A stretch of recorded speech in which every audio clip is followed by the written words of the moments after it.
Hey guys, it's Siobhan with ToKittyandBeyond. Welcome back to my channel. If it's your first time here, hi, my name is Siobhan. I'm an intuitive tarot therapist, a spiritual counselor, and a holographic Usui Reiki master. So today we're doing the monthly horoscope reading. This is for Scorpio, and that can apply to Scorpio sun, moon, or rising, or if you just have Scorpio heavily in your natal chart. Or if you just felt called to click on this video, then there's probably some messages here for you. So just keep in mind that this is a general reading. It's for a lot of different people, so not every message is going to apply to everybody. Just take what resonates with you and leave the rest here.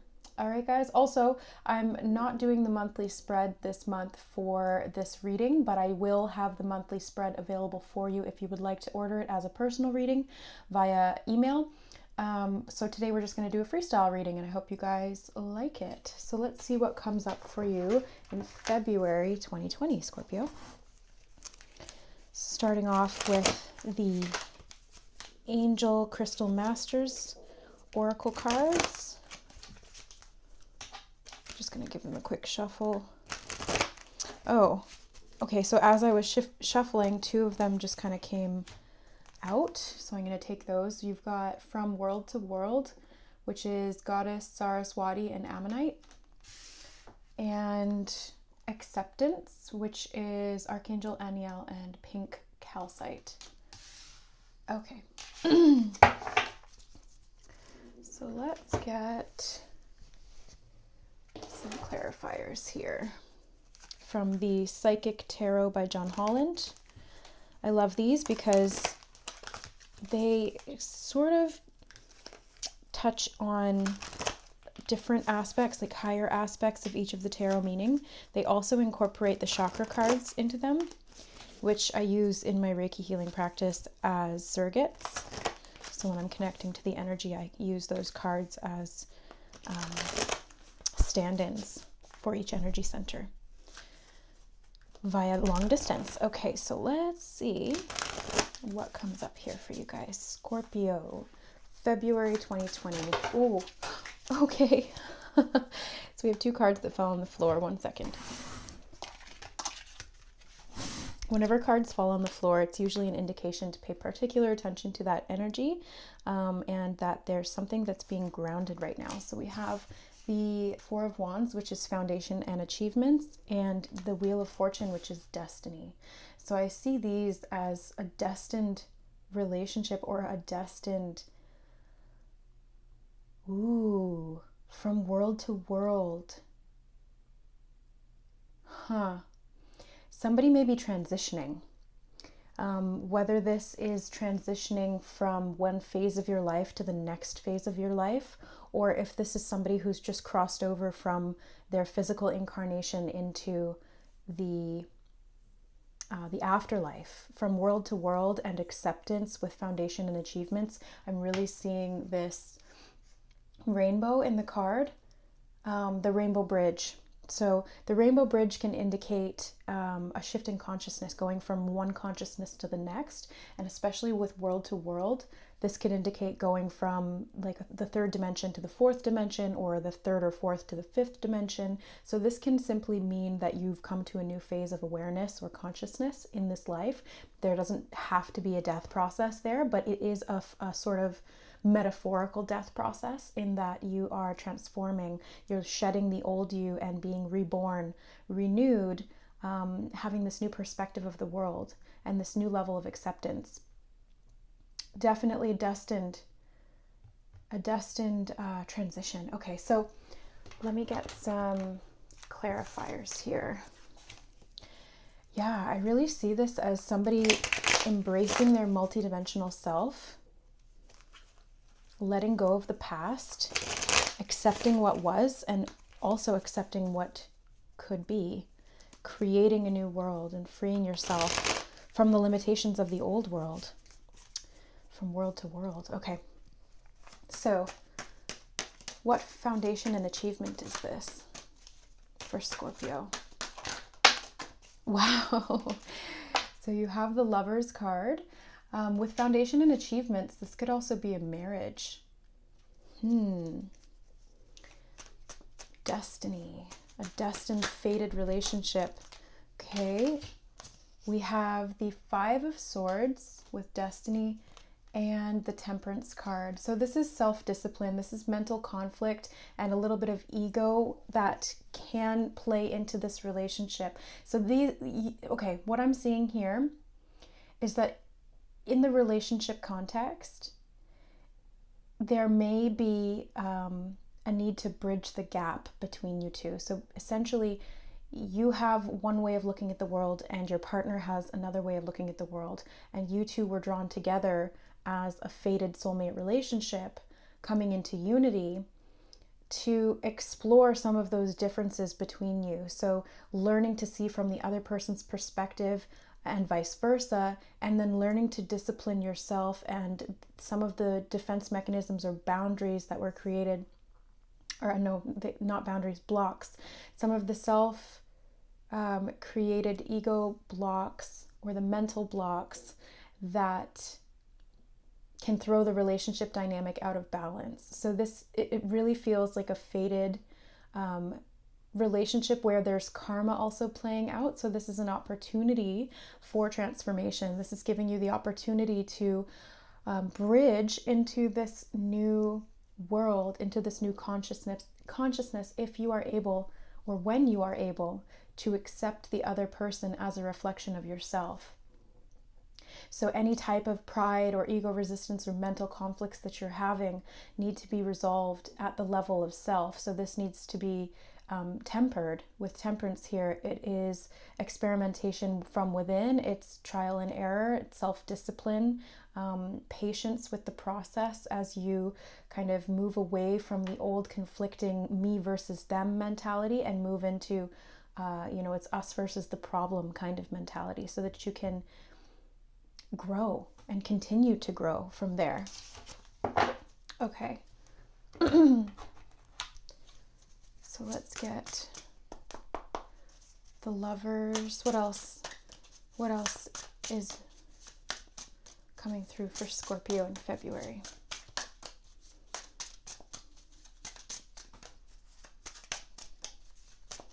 February 2020. Oh. Okay, so I'm just going to take the ones that, just going to take the ones that flipped over upright. Okay, so we have the Page of Swords. We have the Judgment card. Wow, yeah. The Three of Cups. And Eight of Pentacles. Okay. So with these, again, I see like a rebirth, a reunion. Communication is going to be key here, and working together. And working on yourself, working on your skill, working on what you're good at, honing your ability to what's the word I'm looking for here? Honing your ability to create from within. So to create from soul level rather than from the level of the mind or the ego, the limited self. You're breaking through self-created limitations here, and communication and working with your communication both within yourself and with your partner is going to be very beneficial for you in this rebirth process. So there's going to be some decisions that are made to come together, to start anew, to start things over fresh. Yeah, that's a celebration and an achievement in and of itself. Getting to that next level in the relationship, whether this is a new relationship or it's the renewal of an existing one. Okay, so because this is coming up as very heavily relationship oriented, let's pull some relationship angel cards. Okay. So these are the romance angels. I'm just going to give them a quick shuffle, and then we'll see what comes forward.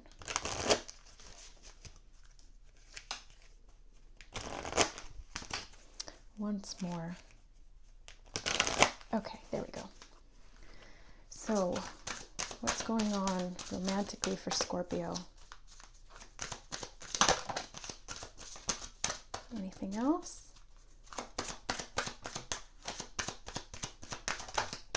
Wow. Okay, these are really jumping. So we've got 4, So the first one was stay optimistic about your love life, and it says positive thinking and faith will bring you romance. The second one out was codependency. Addictions are affecting your romantic life. So I think this is some of the karma that's being worked through. Attraction. You attract romantic love by enjoying this moment fully. And romantic feelings. Your feelings are real and worth exploring. Okay, so let me see which cards now. I'm going to pull these. Okay, so there's definitely been some challenges in the past when it comes to romance. There's definitely been some codependent behavioral tendencies, attracting people who kind of play these out in subtle or very apparent ways, depending on the level or the severity of the underlying trauma, because codependency really stems from trauma. It begins in childhood when we experience dysfunctionality in the relationship of our parents, and as children we think that it's our fault and we need to fix it, and so we try to fix them, we try to fix ourselves, and then subsequently later in life we try to fix other people. So we tend to attract relationships where our partner is in need of some pretty significant healing, or we feel responsible for their healing. So the key to overcoming codependency within relationships is to heal yourself first and foremost. And then every relationship you have subsequently will be a reflection of that inner healing. So it's validating yourself, it's self-worth, it's staying optimistic about yourself, reaching higher levels of consciousness, connecting to the divine, reprogramming your subconscious mind and those trauma beliefs. Wow, the devil. Yeah, so that's that codependency energy. It's self-created limitation. The devil has his eyes covered. He doesn't see the information there. He only connects at the level of the physical. He's cut off from the spiritual realm. So I think somebody's seriously leveling up spiritually, going from the third level of consciousness, which is the third dimension. In the third dimension, it's only the physical. You only have awareness of yourself as a person, and you go about your life kind of just only really caring about the physical aspects of it. And then when you get to the fourth dimension in consciousness, you start to understand yourself as more than just who you are.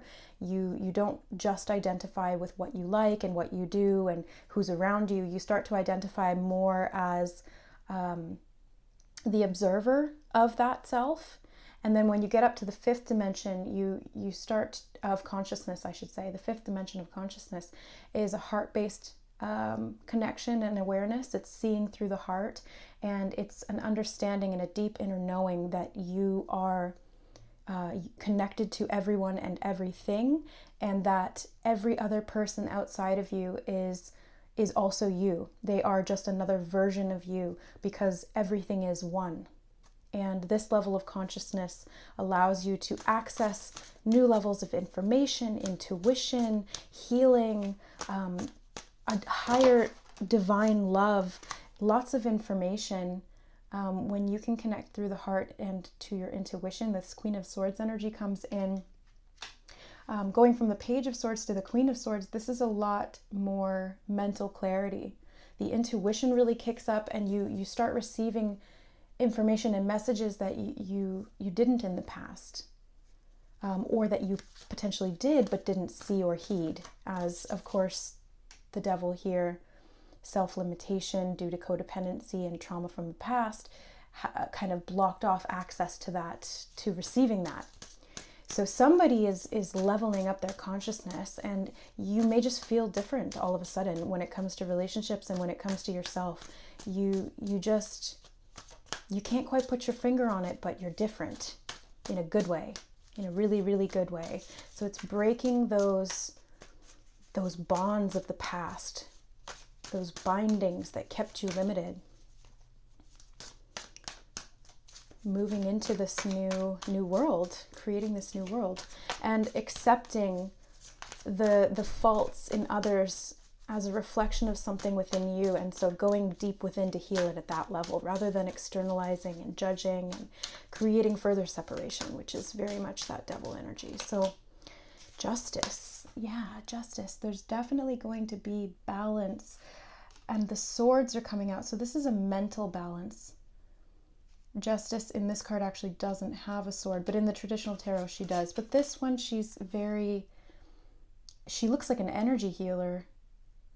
She's holding the light in her hands and she's connecting it with that sun, creating the balance. She's got her blindfold on, but in this case, the blindfold is not ignoring spirit. It's actually allowing her to tap into spirit. So it's two different beings, two different polarities of consciousness, using the blindfold in two completely different ways. That's interesting. Something to note there. Okay. Anything else for Scorpio?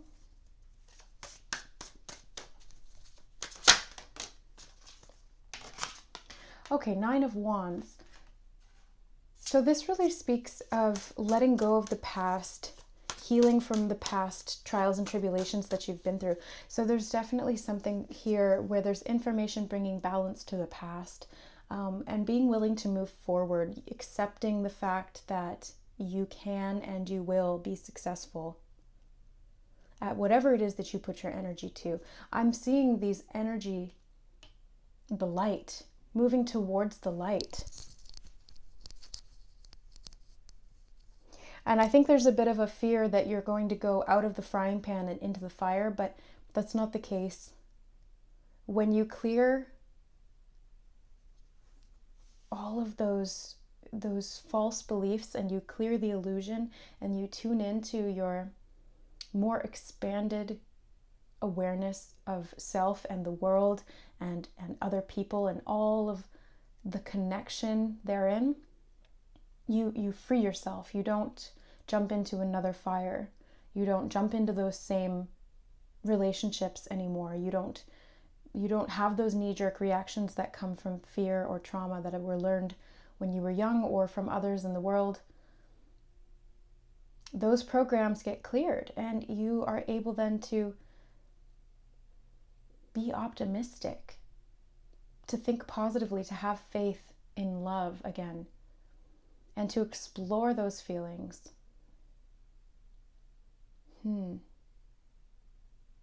So yeah, if you've been attracted to codependent relationships in the past, this is all for you. It's for you to see the pattern. Yeah, it's difficult. Trust me. I know, Scorpio. It's difficult if you're in that phase of the journey where you're still just struggling with your own traumas reflected back to you from other people. Especially when you're at that phase when you're not willing to admit it to yourself. It's really painful and it's hard.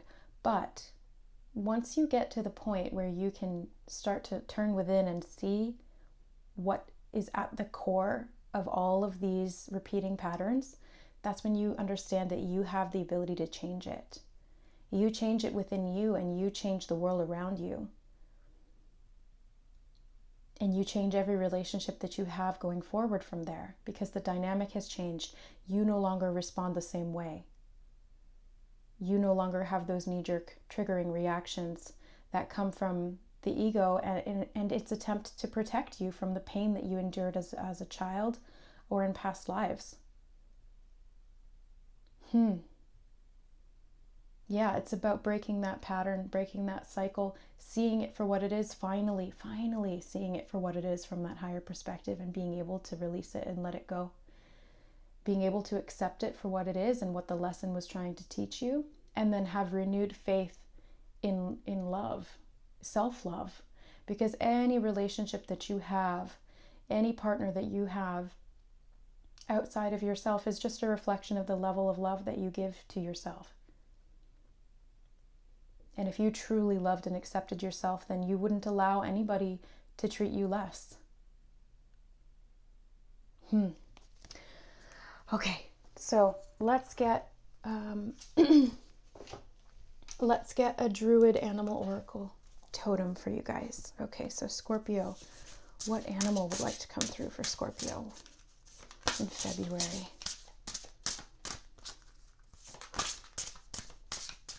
What animal totem?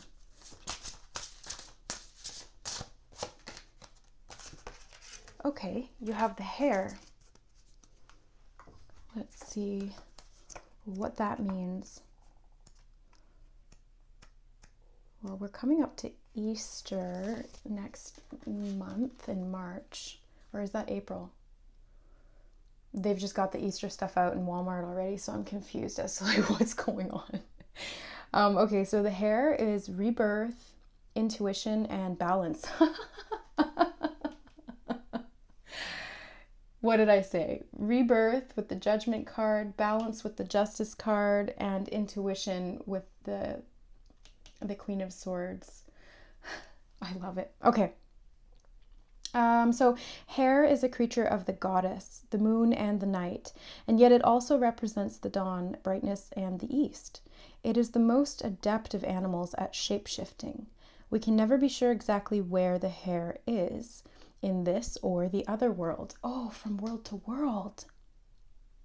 It represents intuition, which makes things appear suddenly in our consciousness, like the lopping eggs of Easter that magically appear in the hare's form. As a representative of the corn spirit and the two equinoxes, the hare brings the excitement of rebirth, fertile abundance, and willing release as each creative cycle comes to an end. With the hare as your ally, you will be well able to negotiate times of change, and you will be able to draw on your intuition to guide you through life. Yeah, so there may be a big change going on within you, and when that happens, it really does create change around you. But I really feel like this is a very positive change for you. This is not going to be a negative change that you're going into some kind of a fire or trial or whatever it is. I think you've already been through that, and you're coming out of that now. You've finally put the pieces together, and you're looking down at the puzzle that was there the whole time and the image on it, and you're understanding what it was all about. And that's why that Wheel of Fortune, that Destiny card underneath here, really indicating the closure of that cycle, moving into a new cycle. Also, the reason why I brought up Easter was because, you know, the bunny and the eggs here, but the equinoxes are around that time, I believe. You know, correct me if I'm wrong, but I think March 21st is the spring equinox, and then shortly after that there's Easter. Yeah, something like that. But it also represents rebirth as well. Is the sun's rebirth from its sleeping phase in the night. So this is a rebirth of consciousness. Somebody's getting to a new level of consciousness, and just the fact that you're here watching a tarot video kind of confirms that for me. Like, if you've been attracted to these messages, then that's a direct reflection of where you're at in your consciousness, and you're magnetizing to this type of information. You're attracting it to you, and so you'll see it just pop up on your feed, or it'll magically get mentioned by somebody else, and all of these little synchronicities, these meaningful coincidences that come into your life, bringing you messages and meanings, they're all coming from your higher self. Okay, so I do want to read the reverse meaning just in case there's any additional messages there for anybody out there watching this right now. So the reverse meaning of the hare is that there may be an imbalance in your life. It is possible that you are allowing yourself to be overly concerned with the other world, regarding every unusual sign as a portent, or paying too much attention to channeled messages. To achieve balance, we need to concern ourselves with the outer realm just as much as the inner realm. Wisdom and guidance come from many sources, and you may need to apply common sense to a greater degree than you have in the past. So basically what that's saying is that balance is the key. It's not about 100%, just closing your eyes and living the life in that other world. It's also about being here in the physical, which the devil can represent in the positive sense. This is just about really being in this physical body and enjoying the pleasures of life in moderation. That's what the devil kind of advises or warns about. It's, everything in moderation. And you do kind of have to be really aware of this physical spirit experience and counter that with the spiritual experience to be able to have a more holistic understanding of what life is all about and what creation is all about. So I really see this as you guys breaking some kind of karmic cycles just within yourself, just by shifting your consciousness when it comes to relationships in general, whether or not you're in one right now. I think that this is just a whole new realization that comes to you, and you know, the awareness of this codependency and some of those things that you've attracted to yourself out of that vibration is going to allow you to free yourself from that, bringing balance overall, healing from the wounds of the past, moving forward with confidence into a new cycle, walking across that rainbow bridge. Yeah, so stay optimistic about your life because you have the access to both worlds and you are part of both of them equally. That's the beauty of being human. We are spiritual, we are also physical. We're both. All right, guys, so Scorpio, that's your reading. I hope you enjoyed. If you did resonate with some of the messages here, or if you found value in this reading, don't forget to give this video a like or share it with somebody who you think would resonate or benefit from these messages as well. If you haven't already, feel free to subscribe to the channel and stick around for more. I do horoscope readings like this every month, as well as collective ascension energy updates and general spiritual channeled messages and chit chats and things like that. Also, if you guys would like a personal reading with me, all of the information will be in the description box below. I will be adding the monthly personal reading as an option for an email reading, and I also have the dream interpretation reading as a new one, and I'll keep the new moon and full moon spreads on the back burner if you guys want one of those as well. And if you are in need of some energetic healing, some spiritual counseling, or any kind of guidance, please reach out to me. I would love to support you in that. The Reiki healing energy sessions have been absolutely amazing. I've had client after client who's just beautiful souls, wonderful transformational healing at a deep core level. Everything from psychic surgery to spirit guides, soul origins, soul family coming through, messages from every which way. So I absolutely am honored to provide that service for you guys, to facilitate that type of healing and transformation for your soul. And I'm so grateful for those of you who have reached out to work with me on a one-to-one basis. So all of the Skype Reiki sessions, like I said, they're live via Skype, 90 minutes. And we go in depth into each chakra. Channeled information comes through from your higher self and your energy field as to what's going on from past lives, from this life, future probabilities, all that good stuff. So if you would like a session with me or a tarot reading, you can contact me at services.ToKittyandBeyond at gmail.com to book. All right, guys, thank you so much for being here, for supporting me, my channel, the messages here, and yourself on this spiritual journey. I love you guys, and we'll see you next month. Bye.